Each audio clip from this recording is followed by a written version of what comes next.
holiday season, you might be looking for nutritious, convenient meals to keep you energized on jam-packed days. Factor, America's #1 ready-to-eat meal delivery service, can help you fuel up for brekkie, lunch, or dinner with chef-prepared, dietitian-approved, ready-to-eat meals delivered straight to your door. They just drop them at your door, people. You'll save time and eat well. You'll stay on track with your healthy lifestyle while taking all of your holiday to-dos in stride with good meals in the tum-tum. If you're too busy with all this stuff, these meals are easy to get done. They taste great. All you've got to do is head over to factormeals.com/expandingreality50 and use code expandingreality50 to get 50% off.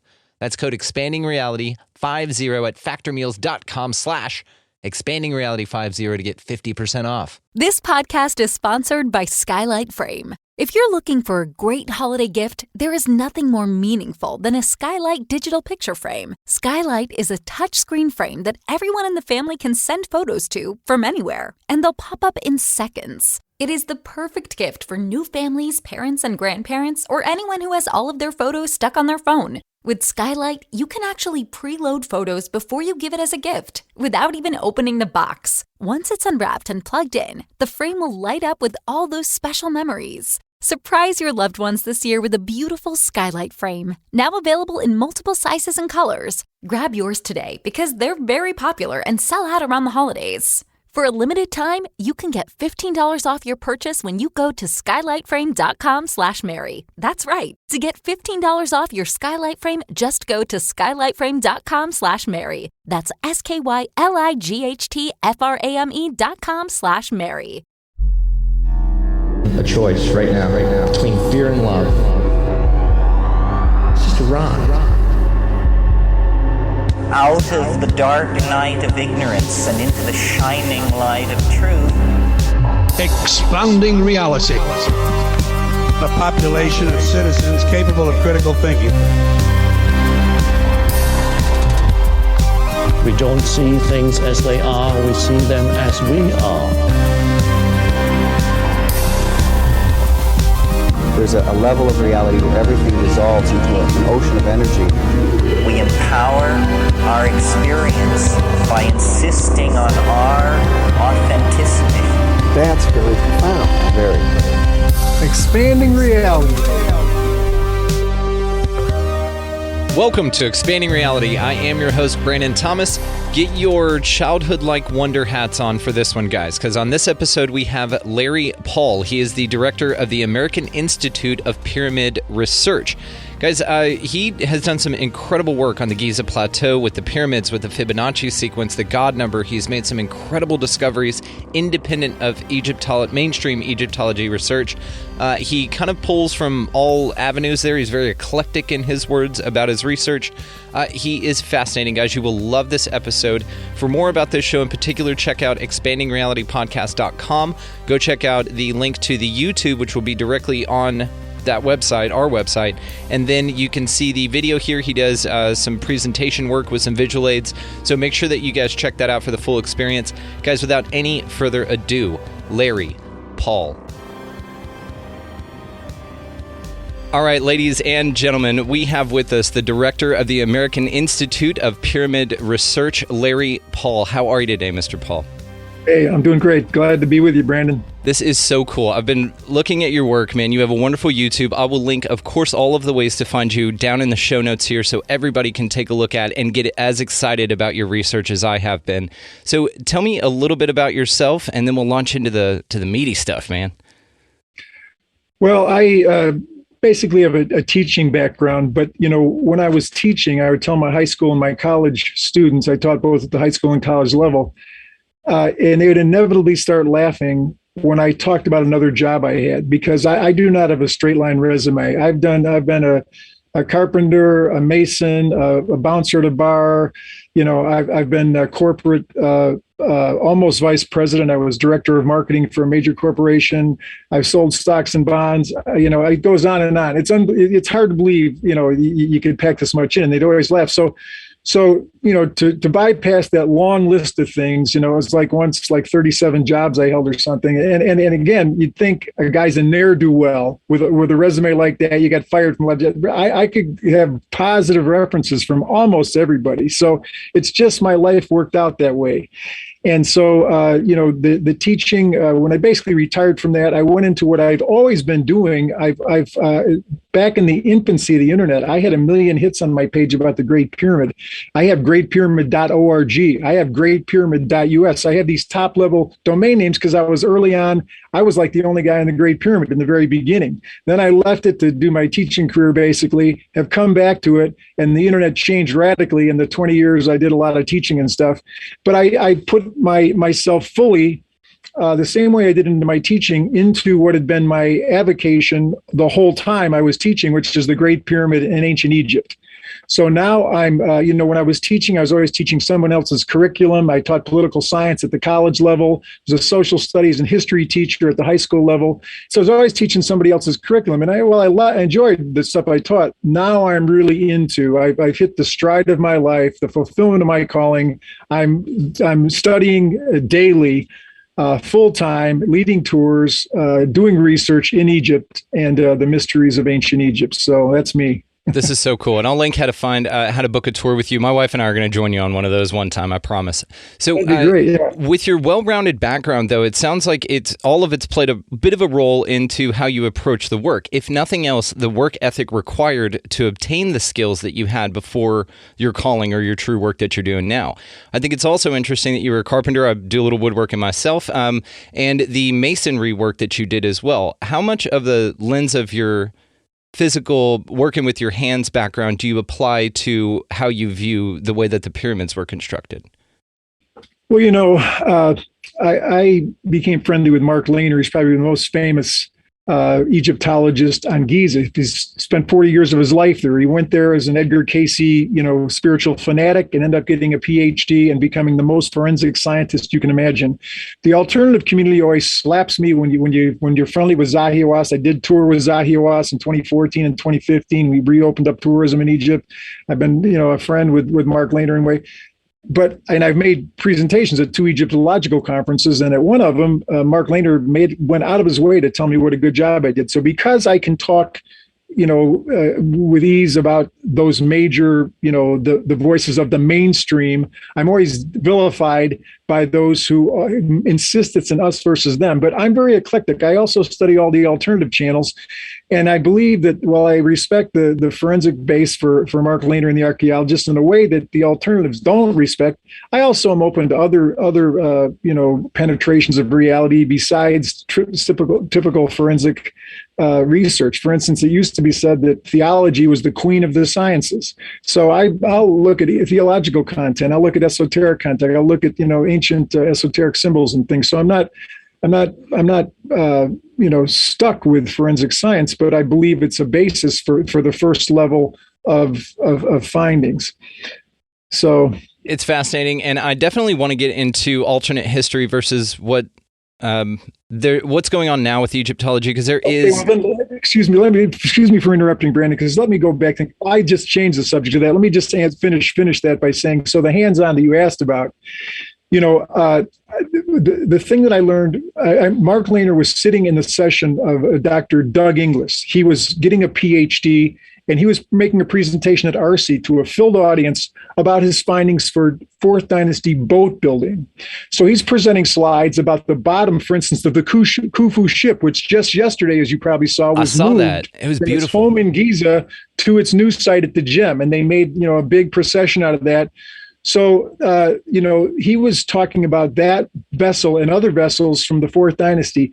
And he showed how the wood was put together like a jigsaw puzzle, not like going to Home Depot and buying 2x4s and building a modular boat. This was handcrafted. And Mark Lehner stood up at the question and answer session, never had met Dr. Doug Inglis before, and said, what you are finding about 4th Dynasty boats is the same thing I've been finding for 40 years about the masonry of the pyramids at Giza. So Mark Lehner was saying, I've noticed by all my study, 40 years, no man has studied the Giza Plateau more than him, that he's seen the hand of craftsmen, Egyptian craftsmen. One of the questions that was asked of Doug Inglis when I heard him give a different presentation at the Oriental Institute, the greatest stash of Egyptology in America, basically at the University of Chicago, I heard him give a talk there. And an engineer asked him a question after he talked about Fourth Dynasty boat building. He said, "Were there schools of engineering in ancient Egypt?" And Dr. Doug Inglis said, "No, father taught son." So think about that. You can study 4 years at a university here in America, learn a lot of things, but how much more can you learn if your father and his father before him and his father before him worked with it every day, and they taught you and they taught you and they taught you?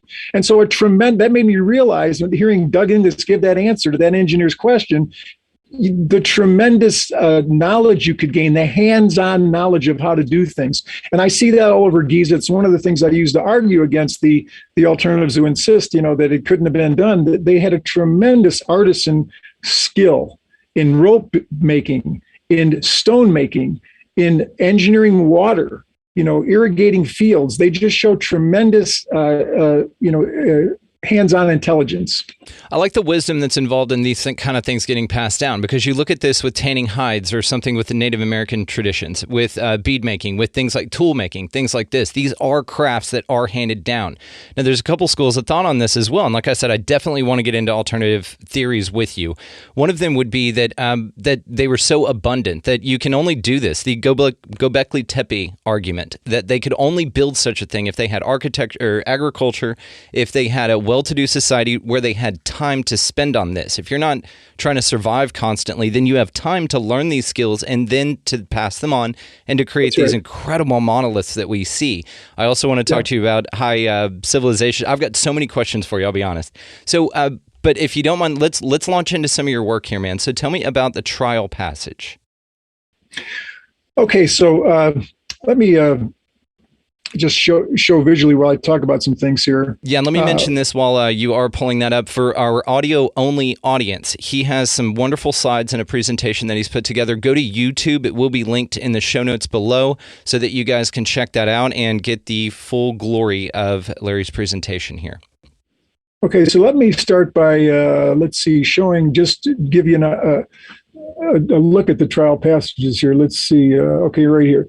So, and those listening could still, pick up on this. But okay, so this it's a picture of me. Let's see. Okay, so here we go.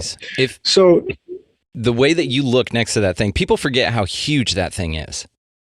Yeah. Oh, yeah. It is huge. But the horse's foot is in what's called the trench. It's sometimes called the third trial passage by Egyptologists. Okay. So 14 royal cubits to its west there's the entrance to the trial passages. There's the well shaft of the trial passages, and here's the exit. Now, here's what entrance and exit are. The trial passages are an exact replica of the passages 100 yards to the east in the Great Pyramid. Egyptologists believe these were the trial passages were built by Flinders Petrie believed that it was built by the same people that built the Great Pyramid. So just like if you're standing on the east side of the Great Pyramid, Brandon, you just mentioned how massive it is. You're looking at it. Where do you find the key when you're looking at a big map of the world? You find the key in the lower right. That's exactly where the trial passages are. They are a key. The builders left a key to the Great Pyramid, one of many. And so the entrance to the trial passage is an exact replica of the entrance to the Great Pyramid, 100 yards to the west, because the trial passages are 100 yards to the east. I've been at the you can't, they now have a law. It's 30 days in jail minimum if you climb the pyramid. Well, like a lot of people, have climbed up to the original entrance. They blow the whistle on the ground. They tell you to come down. Now you don't want to do it. It's really dangerous. But I got permission from the director of the pyramids, Ashraf, to climb up there one time. And I was there recently when I had a private entrance to the Great Pyramid. And so I've been up there. And again, the trial passages are a replica of that original entrance at the 19th course. And the exit point is where the passages inside the Great Pyramid go into the Grand Gallery. If you look at the trial passage exit, they're an exact mimic of the Grand Gallery in the Great Pyramid. So here on the Giza Plateau, where you don't have to go inside the pyramid, climb up, is a replica. The passages are the same sides. They're just shortened by 1/5. So they're a 1/5 replica in another way. They're a life-size replica in width and height in the other way. And so I made a presentation at a huge Egyptological conference about my work studying the trial passages, is showing what ways they could be a key. As a matter of fact, I published a YouTube video today.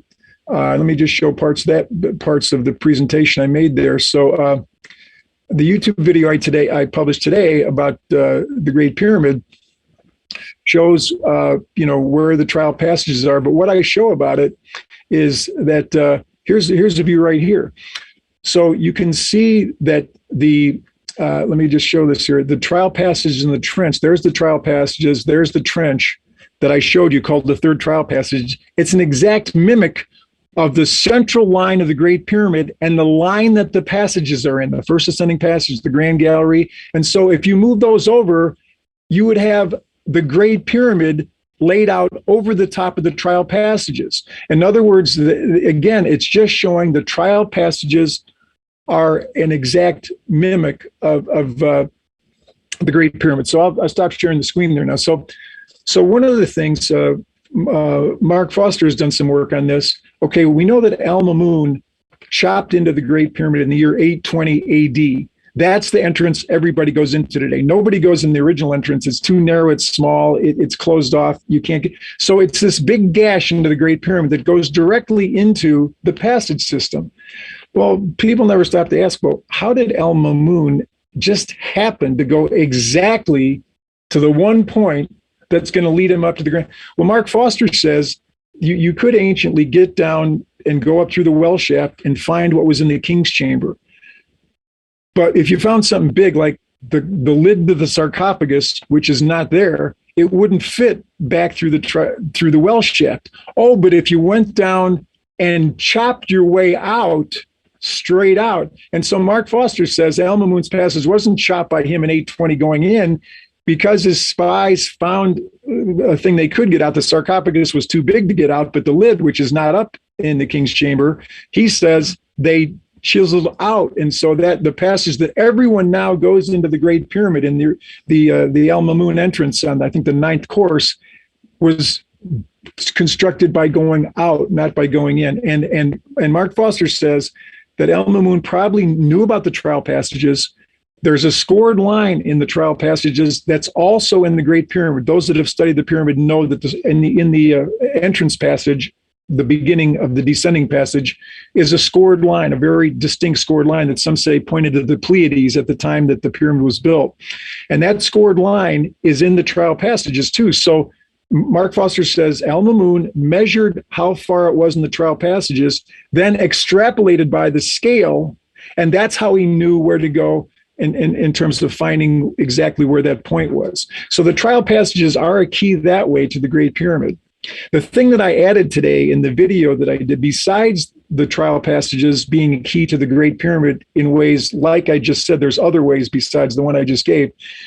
The last time I was there, I did what's become one of the things that's my trademark of research now, the lines that are on the plateau. Because I've had some hassle from the Egyptian authorities up in the pyramid, I thought, they've taken film from me before and stuff. I'm the real Indiana Jones. I'm not a fictional character.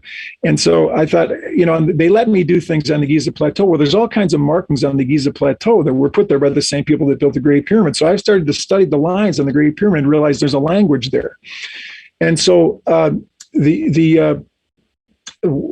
of the lines there have shown me all kinds of things.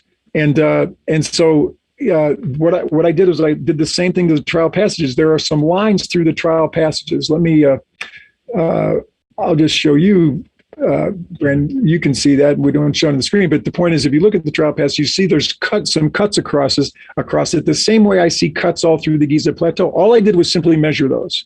I measured those cuts and the angle. Then I simply went home to Google Earth and put the angles I had found in the trial passages. And what I found, it's unbelievable. It points to to the southwest border of the Menkaure Pyramid. It points to the southeast corner of the Khafre Pyramid. It points to the southeast corner of the mortuary temple of Khafre's pyramid. And it points to the Lahoun Pyramid, the 12th dynasty Renaissance pyramid that's down in the Fayum Oasis. It points directly to that. And so these pointings, which just seem to be these random marks that are on the trial passages, it's showing me the trial passages are a key, not just to the Great Pyramid, it's a key to larger Giza. And what I end my YouTube video with today is you've got to explain the unitary construction that's at Giza. This is not three competing pharaohs. My pyramid's bigger than your pyramid, because the whole history of the world is that. Napoleon, the Caesars, the whole history of the world is, Trump is the leaders, fighting everybody else. What's the chances of Trump getting along with Clinton, or Obama? It's not going to happen. Well, look at these pharaohs. These pyramids are all in unison. This is not the normal story of the world of incredibly ambitious pharaohs battling each other. My pyramid's bigger than yours. There's a tremendous unity here. And the trial passages showed me that by pointing, I never knew this before, not just to the Great Pyramid, to the whole Giza Plateau, and even down to Lahoun. Something's going on that needs greater explanation. God, I love your work. You're fascinating. I just have to say that. I love everything about this. And yes, you have to look at it like, well, Khufu's brother wanted to build this ostentatious type gaudy thing, but everybody was like, no, ma'am, toe the line. Let's keep it uniform. Let's keep it. It's almost like they had like an HOA or something back then. Kind of like a standard in which, like, if you leave your trash cans out, if you build your pyramid different, you get fined. So I love it.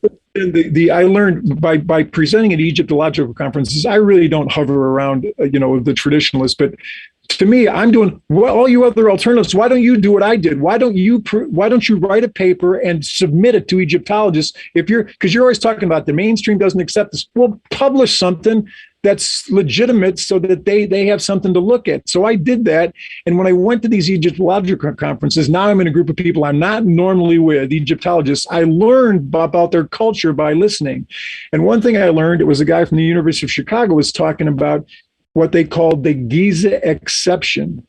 The things you're talking about are this ordered system of tombs, the eastern field, the western field on Giza. You have a type of HOA, like you talked about, that doesn't exist other places. They called it the Khufu exception. So that taught me a lot without studying Egyptology, knowing that they called it the Khufu exception, that what we see at Giza is not the normal thing you find in Egypt, but it is there.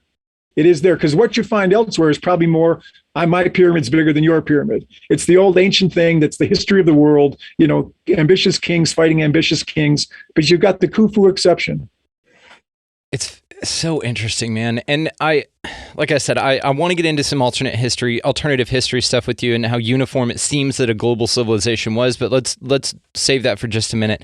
I also like how you're utilizing technology to discover new things about the pyramids that we did not know before, the interconnectivity of Giza and everything else around it.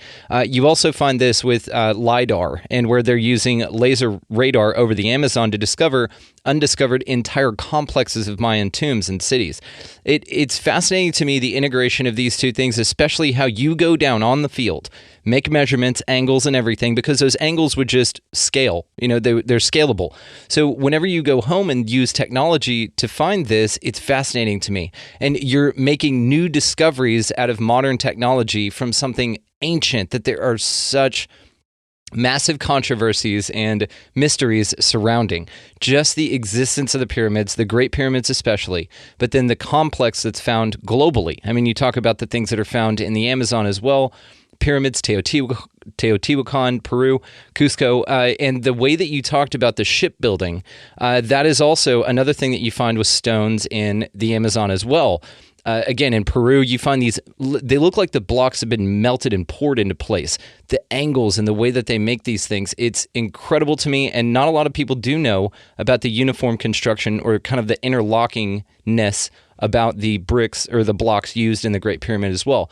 Do you mind just talking a little bit about how they fit together? How would they have constructed something so huge like that? Well, I'm going to actually answer this from the angle you weren't expecting, because I just recently watched a video of a German video of a guy who climbed the pyramid in 8 minutes. People don't realize, the slope angle of the Great Pyramid is 51 degrees, but the Eris angle on the edge is 42 degrees. So if you're smart, you climb on the edge because it's 10 degree less angle. And so he climbed on the edge. He probably knew that. And so he's got a GoPro on, obviously, because the footage, you're hearing him breathe, but you don't see him. You see the stones as he's going up. And it reminded me, as he was near the top, that Flinders Petrie said, the top third or more of the Great Pyramid is sloppy work. And he thought maybe there was a different, taskmaster, a different architect or engineer that took over for the work. And Peter James wrote a book, I think, called Saving the Pyramids. He's the guy the Egyptian government hired to renovate the pyramids, like the Step Pyramid, for years had the scaffolding on it. Now it's this pristine, beautiful thing. And you don't see the scaffolding. Peter James is the guy behind that. So Peter James has an inside look at the pyramids more than anybody else because he's the one renovating them. And in his book, Saving the Pyramids, he talks about basically, that you can conclude how they built it. It's not what everybody thinks. There's a lot of fill probably in the Great Pyramid. They did a real good job of making the outside tight, but then there was a lot of inner fill and stuff. And the fact that the top, since there doesn't seem to be anything of importance at the top, there's probably some hidden passages where the void is, but that there's still a whole bunch of the pyramid above that. So they didn't have to be as good. The point, I think part of the Great Pyramid being built so big was, if they had the intelligence, they could have left us in a little crystal chip this big, all the revelation that's in the Great Pyramid. They could have put into a, much smaller than a memory stick you stick in a computer. They could have put all the knowledge at the Great Pyramid. Everybody says it's so amazing. How did they do that? They could have given it to us that way. Why didn't they? Because it wouldn't draw the attention of the biggest monument on the earth. That's only one of the 7 wonders of the ancient world still standing. That draws people there. And so they hit it. They chose to hit it that way. They probably, I think, before the flood, they were probably splitting the atom. The technology from the ancient past is so tremendous. They could have given it to us in a way that other, like a caveman, big building of stone. Like, what is that? So the point is, the Great Pyramid's not the narrative you just gave, which is fairly common. Oh, Flinders Petrie says one where it's like the workmanship of a jeweler on the scale of acres. So you hear things like that and you think, oh, you can't fit a paper through some of the joints. Well, you can fit a whole book through some of the joints. Some of the joints are so sloppy and stuff. So the point is, it seems that's part of their intelligence. They knew what to make strong on the anatomy to make it stay what it is, but the top being so crappy and again, just look at the guy's video going up. You can see, the sloppy work that's up there. Read Flinders Petrie if you don't want to watch the 8-minute video of the recent guy that climbed it. And so that's the first thing I'd say to what you're saying. It's the contrary narrative to how the parts of it that are really just use ingenuity to get it up there big and strong. As a matter of fact, when they say, one of the things the people argument that the ancient high-tech people use where it couldn't have been built by Khufu because you would have had to lay a block like every second for 20 years or something. No, that's based on the calculation of Wikipedia. Everybody says there's 2.3 million blocks in the Great Pyramid. No, there's not. There's not that many blocks in there. There isn't, and a lot of them are just, the average size is much smaller. The bottom ones are so big, you led it believe. If you calculated the number of blocks would be in the Great Pyramid based on the large ones that are at the bottom, you'd probably get like 700,000. The ones on the bottom are huge. They're huge. And so you look at that, you figure the whole pyramid's like that. And only the bottom 2 courses are huge like that. The 35th is a little bit bigger.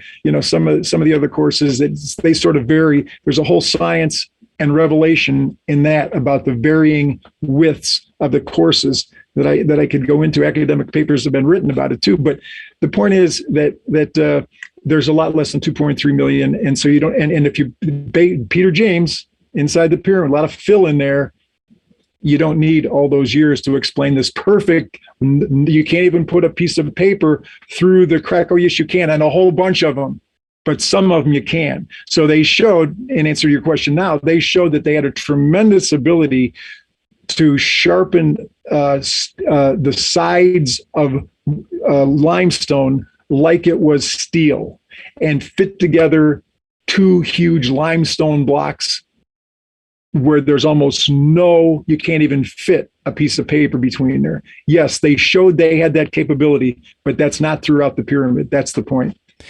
I love it. And you're right. If there are much less blocks in it, then that would alter the timeline. That would make it more plausible that the Egyptian culture itself was just that advanced, that they could maintain and construct these types of things within a reasonable time frame, because that's the argument, exactly like what you just said. The amount of blocks, if you're taking it as a solid structure minus the voids and cavities on the inside, but then also that they were using these copper chisels, and it was just a lot of people like to say that they were just too primitive, and that's why you get the aliens and stuff like that. I know you're a big proponent that it was built by aliens, and we'll talk about that in a minute.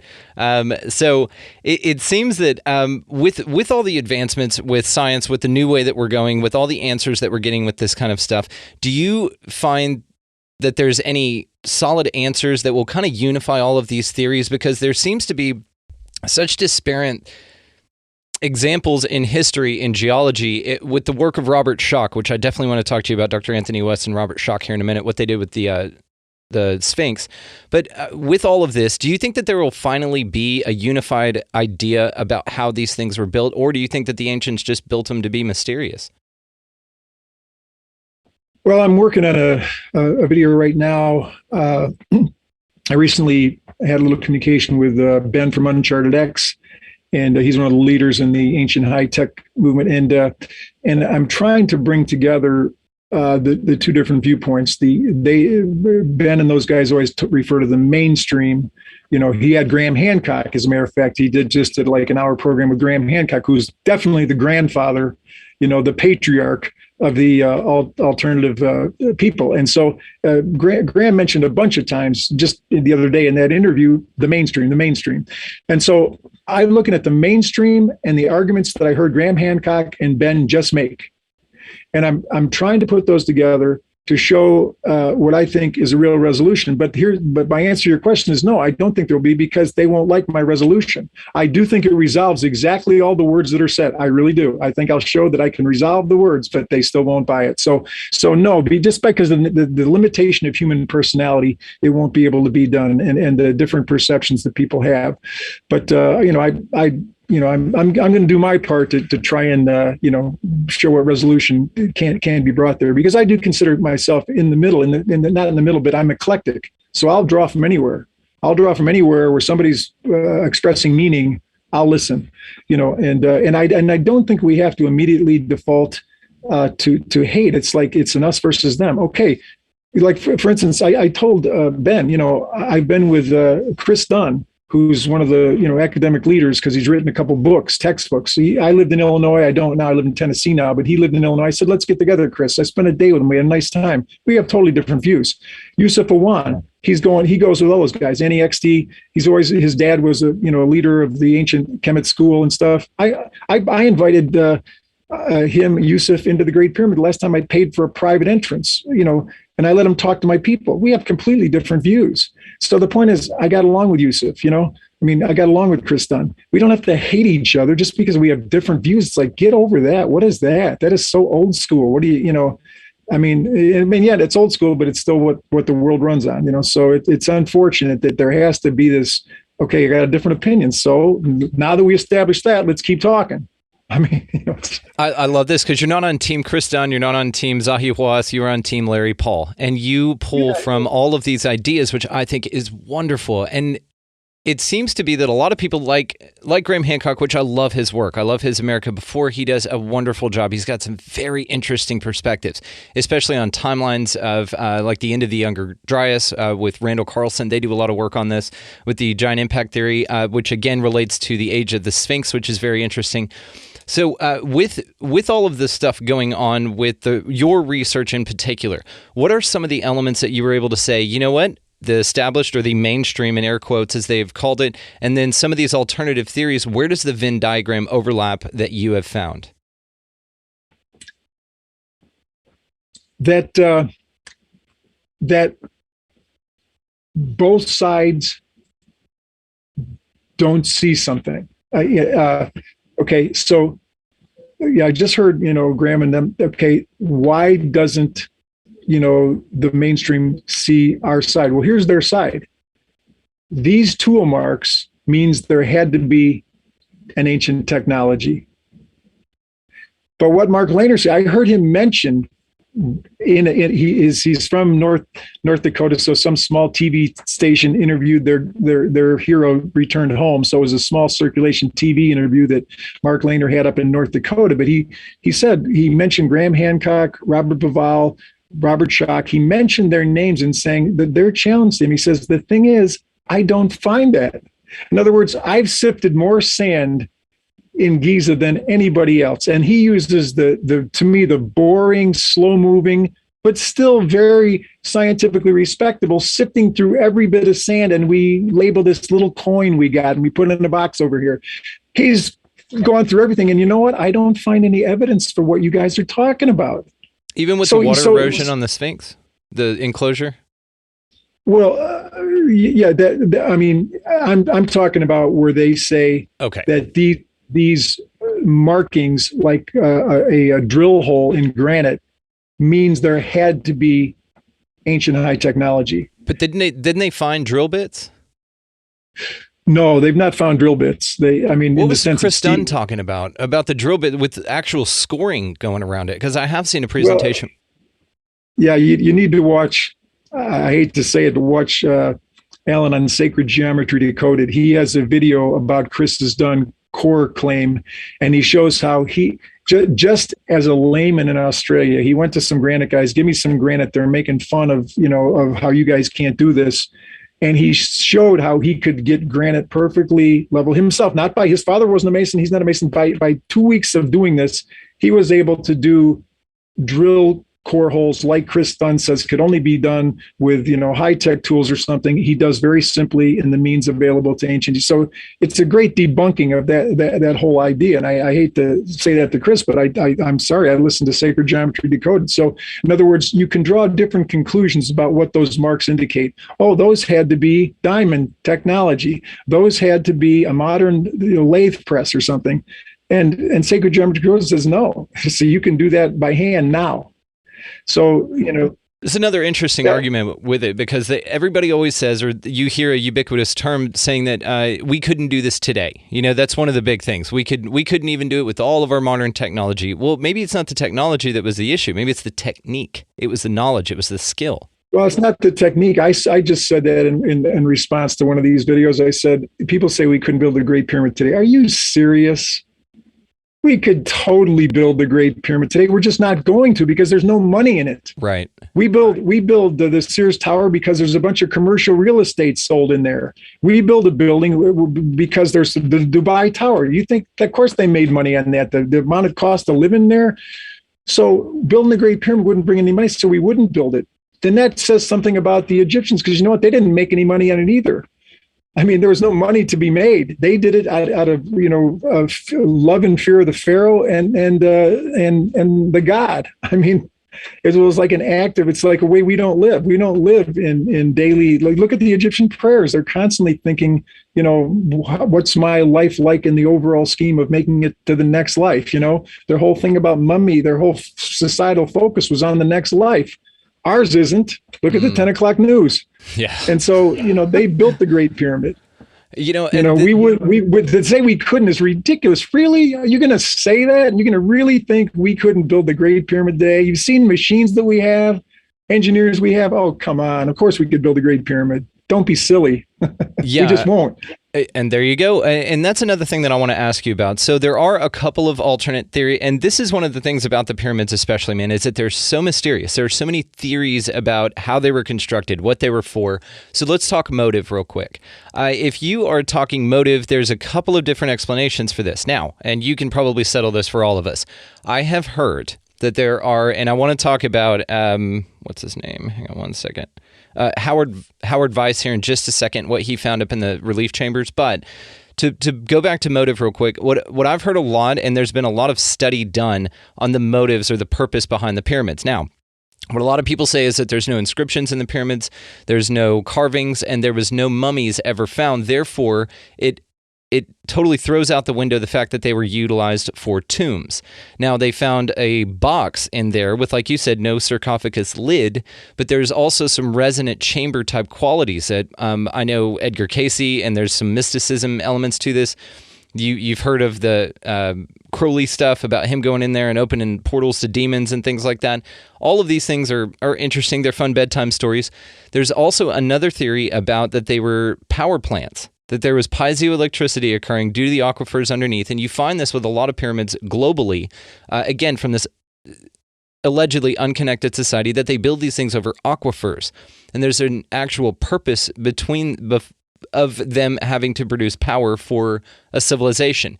Then you look at things like what they found inside of one of the pyramid or one of the tombs, I believe in Luxor, with the bulb. There's like a bulb inscription, and it looks like a light bulb with a filament in it and everything. How would they have light bulbs if they needed power? Then you look at things like the Baghdad batteries. I think that there's a lot about this ancient culture and what they were able to do technologically that was a little bit mentally out of the scope for what we understand, but that they had some great knowledge as far as being able to produce this kind of stuff. What are your thoughts on that? Well, my standard answer, since, is that, you know what, it might have been a power plant, but it's not now. And I say that because one of the purposes, it was always there, because you know what, I do think it was a power plant. And if it wasn't a power plant, it was meant to be a model that people could study it and learn how to build a power plant. Tesla, et cetera. In other words, because you can't prove if it was or it wasn't, but the schematics that people make that say it could have been, yeah, it could have been. Even Chris Dunn, the things you would have to have for what he says to be true, there is absolutely no evidence anywhere of the stuff he's saying had to be there. He was hoping that those little the things that looked like copper electrodes on the doors inside the air shafts, would give proof. But all the wiring and the chemicals and stuff you'd have to have for Chris Dunn's thing. And then, of course, Gattenbrink, when he studied the shafts, said there's no way they could hold water, any liquid or anything, because there's all kinds of holes in them. So there's no proof. But I think Chris Dunn has a great idea. He shows what the pyramid seems to be a schematic for this power plant. And I do think that could be one of the purposes of the Great Pyramid. I don't think it was a power plant, at least the evidence of all the stuff that would have to be there, that Chris Dunn says would have to be there. It's not there. It just isn't, Chris. It's not. But it still could be a model for that. So the Great Pyramid has all kinds of purposes. That's why it's so amazing. But its main purpose was symbolic. And that's why I always say it might have been a power plant at one time, but it's not now. So I want to study it for what it still is. It was symbolic when it was built, and it still can be studied for that now. It was a power plant when it was built, but it's not now. So that's not a real good power plant if it doesn't last until now. See, what about perpetual power? What about how smart they are? Well, if they were so smart, how couldn't they make one that would last beyond into the age of the 21st century skeptical world that could show us all how it was done? They probably were smart enough to have done that, but they didn't. It's not a power plant now. It isn't. Okay. So I like to work with what it is. It's symbolic. And of course, the ancient legends about it they're in the Muslim world. They're in, the ancient Egypt. They're in legends from the ancient past, are that Enoch was going to build, two stone pillars, and they would contain the knowledge of science at the time, the high level of science, and they would also be warnings for future catastrophes. And I believe the Great Pyramid is that one of the pillars of Enoch. It's got all the wisdom. So even though the Egyptians built it, Herodotus says that it was Philetus who got the ear of Khufu, and all the Egyptians, Herodotus was told, believed that person was the architect of the Great Pyramid. So the Romans were great builders. They mimicked the Greeks. The Romans could build, but they might have had plans that go back to, Aristotle or even somebody from ancient Egypt. So the Egyptians were great builders, but I think the plans, the wisdom that people want to attribute these things to previous cultures, because there is a wisdom that the Egyptians used that's embedded in there, but it's not necessarily from the Egyptians. They were the builders. And so I do think that fits the idea that it was Enoch's pillar, that it encoded. Like, for instance, Carl Sagan would say, well, put the fine structure constant. If you're going to send a robot out into space and try and show people we know what we're doing, well, use the fine structure constant, which is this mysterious God number, that atomic physicists talk about. Well, as perhaps you saw, I did a recent program out of the fine structure constant is in the King's Chamber. It is. It plainly is. It's so obvious. It's there. So the fine structure constant, which is supposedly a culmination of all the atomic theorists, Fermi, name them all, Einstein, and now we finally get the fine structure constant. Oh, guess what? It's in the King's chamber. So there you've got what Carl Sagan said we should do. Look, and they did to us. They said, "Hi, we know about the fine structure constant." Okay, and so the Egyptians built that they were great builders to be able to build it there.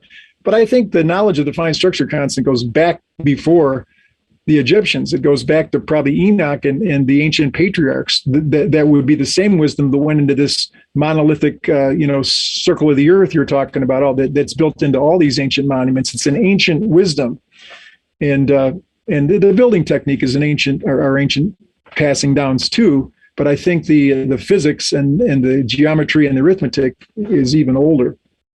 Man, I love this. And it seems like there's so much evidence out there that can be interpreted one way or another. And it seems like no matter what the evidence reveals, because like Chris Dunn says, and I think it's his theory about the chemical composition of the rocks used, of the blocks that were used, create this sort of piezoelectricity. And they demonstrated, the same thing is demonstrated by a little quartz crystal in your watch. The blocks have the same property, and therefore they kind of break things down from that way. But yes, there does seem to be just a mass puzzle here. It's like, okay, just go figure this thing out. And the way that it's laid out, when we look at the Orion connection, but this Orion connection is found globally with all kinds of things, with churches, with other monoliths that were found from other civilizations all across the world. So this lends to the idea, of course, the construction of pyramids in other places, period. That idea that says that there was a global civilization or an ancient high technology that was being utilized at this time is the reason that we see all these things interconnected. Even the deal about how they have a door and two windows, this thing in Petra, and then it's found over in Cusco as well. These interconnected type of ideas, not only the Orion connection, the fact that pyramids were built anyway. Do you think that there was an ancient global civilization that was very high technology and interconnected? Oh, absolutely. Absolutely. And that's one of the, and of course, the way that I differ from others on that is that absolutely, there is no question that there was, there's no question. And so that's a case of where the mainstream is, yes, blinded. Okay. Yes. Because there plainly was, but that doesn't mean that they built the Great Pyramid. See, that's the automatic jump to judgment. Because there was an ancient high-tech civilization, therefore they had to have built the Great Pyramid. No, they might have built other things. I don't know. I'm not a student of Göbekli Tepe. I just focus on Egypt and Giza. There's enough to keep me occupied until I die. That's where my focus is. It's the American Institute for Pyramid Research, but I say right there, the focus is Egypt. Okay. And so, I just think that it was built by the Egyptians, but the wisdom that's in those ancient high-tech civilizations from the past and stuff, it worked its way in there too. So again, I do believe there was, and that's an explanation for another day. I'm working on a video on that right now. But let me jump to something else, because you asked me about using modern technology. Doing, first of all, the studies I do, you can't use a tape measure on the Giza Plateau. If you're a tourist, you can get a camera out, you can do things. And so I know, because I've been arrested before, and I learned. I said, well, there's no signs that, look at that guy's using the camera, I'm using the tape measure. What? No, you can't do that. That's okay. And so the measurements I take have to be, they have to be, like the way I measure an angle, we often just use the iPhone or use something else that's got a magnetic, maybe better than what's in the iPhone. But I'm hiding the fact that I'm taking that measurement. So that's one of the reasons that they follow me, because I say things like this and then they hear about it and they do. As a matter of fact, when I had the private entrance the last time, my tour guide, my connection in Egypt, told me that everybody knows me at Antiquities, and they're all hoping that they don't get me, because somebody from Antiquities is always assigned to someone who's been given access to the pyramid on a private entrance. They don't want to be with me because I'm going to do something, and then they're going to get in trouble because he did it while I was under their watch. Yeah, because I'm always trying to beat I'm sorry. That's why I say I'm the real Indiana Jones. That's fiction, but I'm real. Like, I really do that stuff. And it's why? Because it's intellectual curiosity. It's because I know just what you've alluded to and everything you said. This is a puzzle that was placed there to be solved. Yes. There is a puzzle. When you look at a crossword puzzle in the New York Times, do you think that was just randomly put together? Someone spent time putting that together, and you can only solve it by spending time thinking about it. What has 6 letters and, is the same as the word lamb? You got to do that. Okay. So I know that there's encoded wisdom here, and I'm trying to find it. So if I got to kind of hide a tape measure or something, I'm going to do it, and so, and so that's the first point. You really do what I'm doing, but there are ways to do it, so I do it the ways that I can, where it does, you can't prove, hey, what do you mean? I'm taking pictures. This is my phone. You can't take my phone. I'm taking pictures like everybody else, So then when I take it to what truly are high-tech tools. For instance, this is my recent discoveries, and I still can't believe I discovered this, and this is going to have to get bigger because other people are going to see this. I did a series of videos about the Holy Shaft. Mm-hmm. Now we'll see if that name stands because, the King's Chamber, it's not really a King's Chamber, but that's the name they use in the Queen's Chamber. It's not really a Queen's Chamber, but that sticks. The trial passages, they're not really the trial passages. Mark Lehner calls them the replica passages, and there's a whole story there. Okay, so Holy Shaft. Something's going to have to name because there's this shaft I found that's on the Giza Plateau that no one notices. It's unobtrusive. It's nothing, and it's connected to everything. It is like the pineal gland. How sexy is a pineal gland if you just look at it? There's a sloppy little bladder. There's an ugly little lizard. How sexy does a pineal? And so I found this little. And you know what? What I found is through the modern technology we're talking about, you can measure things on Google Earth, and I'm led to believe it's a pretty accurate measurement because the GPS that uses that measurement is the same one that keeps the car going 70 miles an hour on a California highway that has no driver in it, staying about this far apart from the car that's coming the other way. So the same technology that keeps the driverless car from hitting everything is the same GPS technology that Google Earth uses when I'm drawing their little line across there to tell me it's 59 inches, it's 58 feet, it's 47 meters. I'm connected to that same massive technology, right? So what I found is from the Holy Shaft, it's an even 100 feet to almost everything. Now, you could cherry pick a little bit. Like if I say, well, I'm going to measure from my hat, say you're sitting next to me, from my hat to your head. Well, I could measure from this part of my hat over to you. I could measure from this part of my hat over to you. Get a little different. But given that fudge factor, first of all, take into account that I said I am going to avoid that by taking the center of the Holy Shaft. So all my measurements are taken from the center. So that cuts down any fudge factor from that point. But now when I'm going to the Sphinx, so I could touch the Sphinx's tail, I could touch his head. So I want to touch a part of the Sphinx that's like, that's the Sphinx, okay? And so I found that the Holy Shaft is almost an exact 100 feet from everything. The trial passages, okay? Name any feature you're aware of on the Giza Plateau. The Osiris shaft that Brian Foster and everybody goes to, you spend the big money to take the expensive tour, and now you go down to hundreds of feet below the Giza Plateau. It's exactly 200 feet from the Holy Shaft. Every major thing, that is incredible. And the way I first found it, I discovered what I called the Holy Circle. I found in Will Wire, a good graphics friend of mine, we found the circle that goes around that holy center, that holy shaft. It's exactly 888 feet to the southeast corner of Khufu. It's exactly 888 feet to the Sphinx. It's exactly 888 feet to the center of Kenkawes. And it's exactly 888 feet directly west, touching the Khafre Pyramid. What are the chances? And I did it on Google Earth too. I first realized that this was there, but then it's exactly 888 feet, and that's what led me to think, well, it's exactly 888 feet to those 4 major monuments on the Giza Plateau, and it's plainly the center point. I wonder what else it might be connected to, and that led me to do this thing, and I've done a couple programs on it, where it's unbelievable.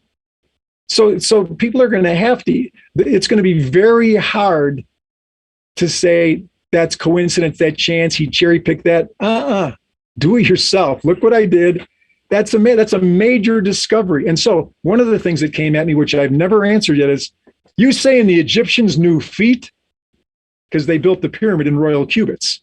the second, the 7 to 11 second, and they built it in royal cubits. As a matter of fact, oftentimes when I'm trying to figure something out, the measurements will be given me of this pyramid in meters. The Egyptologists who studied it measured it in meters. So I will convert them to royal cubits. And when I come to even numbers, I know I'm onto something because the Egyptians did build with royal cubits. Well, long story short, what Robert Grant and Alan Green and many others have shown, the meter, the foot, and the cubit are aboriginal.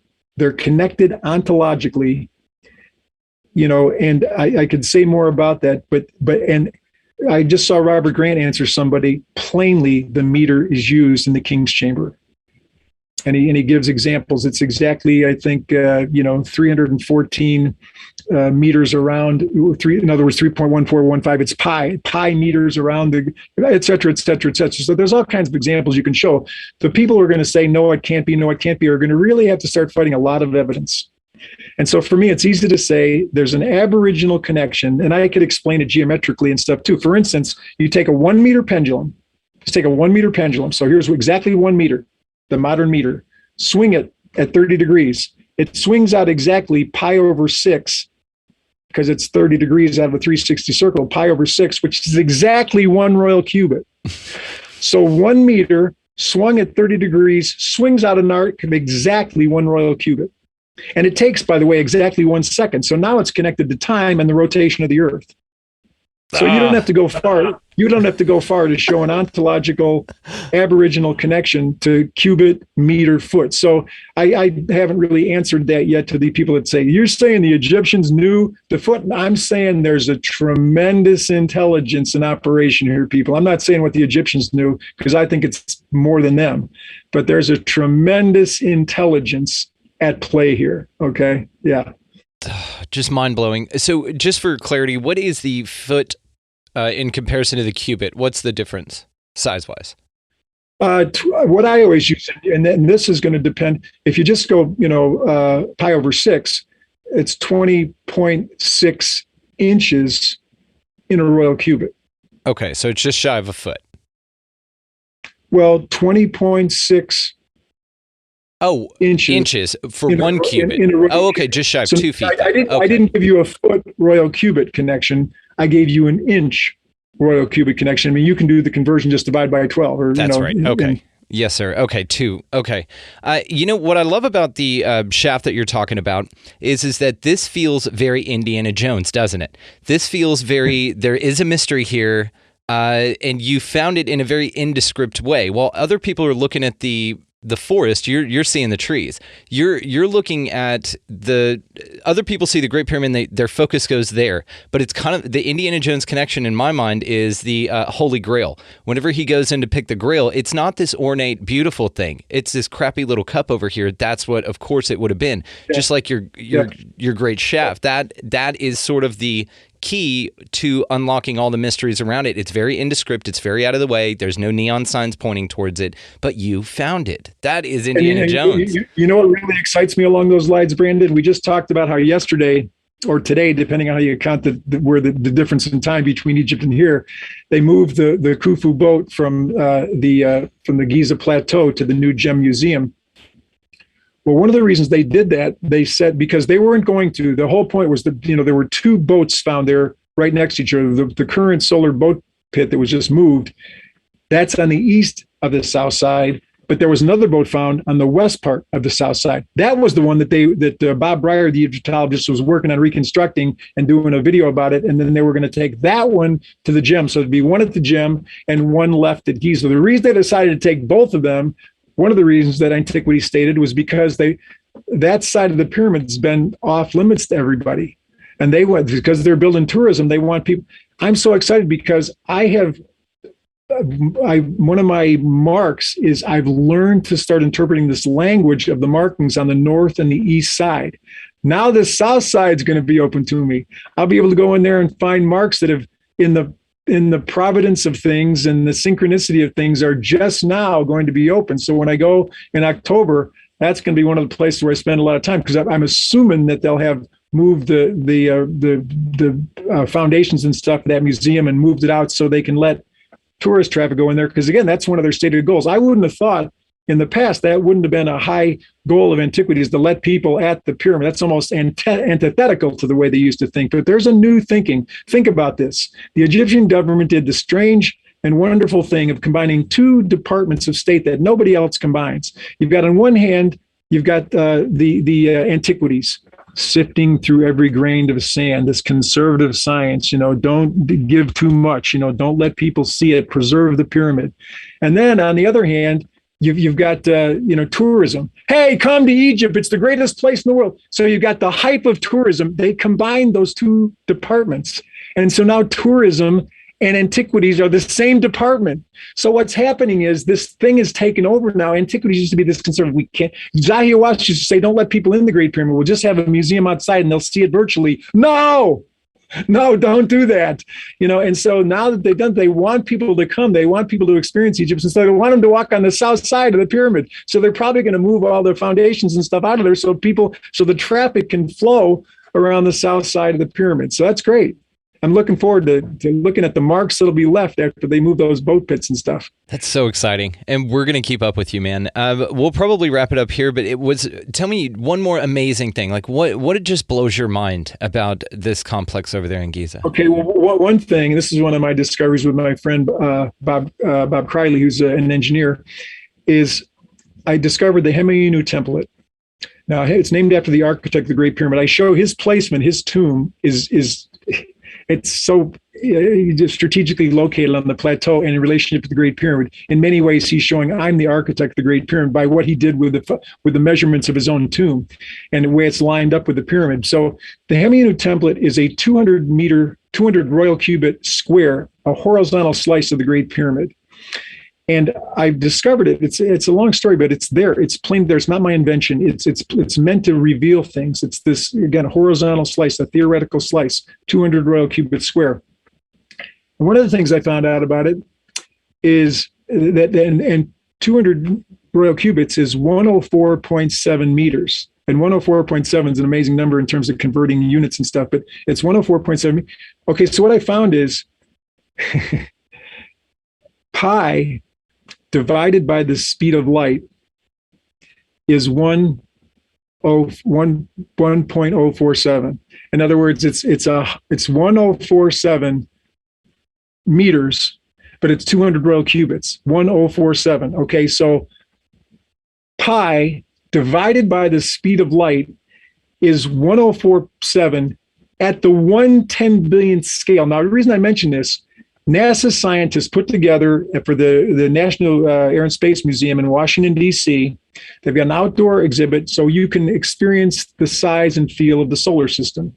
So it's the sun is the same distance from Pluto, which is a 15-minute walk that way, to a 1/10 billionth scale. Mercury is proportionally, and size-wise too, this size of the sun is a 1/10 billionth representation of the sun. So when Earth is this big, it's a 1/10. So the NASA scientists have used the 1/10 billionth scale to make the solar system understandable to people walking down by the National Mall. Hemiunu, whose name means human, the architect of the Great Pyramid, pi over the speed of light is 1047 to the 1/10 billionth scale. Oh my God, that is fascinating. As far as I know, you and me are the only people that know that, because I did a YouTube video about it. But as you'll see, my YouTube channel is pretty small. It's hard to grow independent channels these days since the Logan Paul incident, and so not many people are going to know what it is. But that's incredible. A lot of people are about to know this, man. We have a global audience. I cannot wait to share this with everyone, and we will definitely have to have you back on. Personal note, just to add a little controversy here, it's a little on the nose, though, that his name means human. I mean, you would do that if you were an alien and your name was Alien. You'd be like, no, change his name to Human. That'll throw him off, you know? And you know what? I don't know if his name means human. I've just learned that etymologically, so many names that, like Enoch is inch. I really believe the word inch comes from Enoch. According to legend, he's the father of metrology. So he was the original guy that meters cubits foot. So inch is encoded in his name. So I do think Enoch Inch human. If I'm wrong, oh well, who can prove it? I mean, and with Enoch, that poor guy. I mean, if his name was Inch, that sucks. Enoch and Inch are the same thing because there's no vowels anciently. So E-N, C. Yes. Or NCH, I should say. NCH is Enoch and it's Inch, no vowels. I was making a dumb joke about male insecurity. It's okay. Yeah. You know what? Larry, you are incredible. I would love to have you back on. You're going to be my resident Egyptologist, so we'll console with you with any new discoveries. Please come back anytime, my friend. You are absolutely fantastic. If you don't mind, I'd be glad to. Just a disclaimer, though, just so people know, I'm not an Egyptologist, even though I presented at Egyptological conferences. My degrees are in theology, education, and political science. And so those are not fields that Egyptologists, I'm not Near Eastern languages, that kind of thing. So I don't call myself an Egyptologist, but I'm certainly an independent researcher. Yes. You're humble, and we adore you for that. You're the expert, though. We're going to come to you for this in the future. So, Larry, if you don't mind, just tell the folks where they can find you. I'll be linking all of this in the show notes as well, and then we'll bid you adieu for the day. Okay. Yeah. Instagram, it's at Sage Silent, and YouTube, if you did as one word, the Great Pyramid AIP, because it's the American Institute of Pyramid Research. So the Great Pyramid is too many. There's too many people that have that. So the Great Pyramid AIP, and you'll find my channel. And what else do I give you? My website, greatpyramid.org. You got the one. I should have got .com because I was in the infancy. I could have got any name I wanted to back then, but I got .org because I'm a not-for-profit. The American Institute for Pyramid Research is a registered not-for-profit corporation in Tennessee. And so .org is the appropriate thing. So greatpyramid.org. Wow. Well, and I know that my wife and I are going to be joining you on one of these trips. We've got to do this. It's on my bucket list, and now I've got somebody I couldn't imagine walking around there with anybody else other than you. So thank you so much for your time, my friend. This has been incredible. Thank you so much. Well, thanks, Brandon. Thanks for having me. I appreciate it. How about that? Larry Pahl, the real Indiana Jones, here talking about the mysteries of the Giza Plateau, which there are still plenty of. I think his research is fantastic. All the ways to find him, of course, guys, will be linked down in the show notes. Check him out on his YouTube, on his website as well. All of the stuff is linked, guys. Go check him out. Show him some love. He is fascinating and incredibly interesting. I know that y'all love this just as much as I did. These kind of mysteries just do it for me every single time. So as far as the music that you're hearing underneath this is my good buddy Vinny the Saint. He is linked down in the show notes as well. Go check him out. He's done some incredible music. He's got a bunch of new stuff up. Go show him some love for sure. It's all about love, right? Go show Larry some love. Go show Vinny some love. As far as this show goes, guys, you can find us at expandingrealitypodcast.com. That is where the links to all of the socials will be. Patreon's over there, YouTube, all of that stuff's up there, guys. So it's a one-stop hub for everything. We're working on some merchandise, so stay tuned for that. And if you have any requests, if you're like, I prefer keychains over koozies, something like that, just send them in to expandingrealitypodcast.com or contact the show directly at expandingrealitypodcast@gmail.com. Either way is fine, and you can give some input for the direction of the merchandise venue that we're working on right now.